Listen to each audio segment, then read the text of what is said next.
Everyone, আজকে মুন্নাস কিচেনে রান্না হবে। এই যে ভাতের জন্য জল গরম বসিয়ে দিয়েছি, এখনও চাল দেওয়া হয়নি। আর এখানে মুসুর ডাল রান্না করেছি, মুসুর ডাল। আর এখানে রান্না করব এই যে কাতলা মাছ, নুন হলুদ দিয়ে মেখে নেব। কাতলা মাছ পেঁয়াজ দিয়ে তেজপাতা দিয়ে একটু ঝোল করব। কাতলা মাছের ঝোল একদম টাটকা, টাটকা কাতলা মাছের ঝোল করব।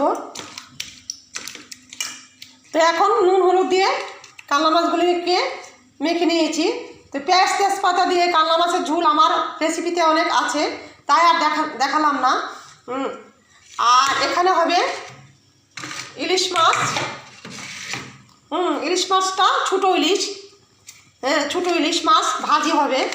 নুন হলুদ দিয়ে আমি ভাজি করে নেব, একটু লঙ্কার গুঁড়ো অ্যাড করবো, এতে করে ভাজি করে নেব। তো এইভাবে সর্ষের তেলে আমি ভাজি করে নেব। তো আজকে মুন্নাস কিচেনের মেনু এই যে ইলিশ মাছ ভাজা হবে, সর্ষের তেল দিয়ে ইলিশ মাছ ভাজবো। আর হবে কাতলা মাছের ঝোল পেঁয়াজ তেজপাতা দিয়ে, তাই আর পুরো রান্নাটা দেখালাম না। হবে ভাত, আর ডাল তো হয়েছেই দেখালাম।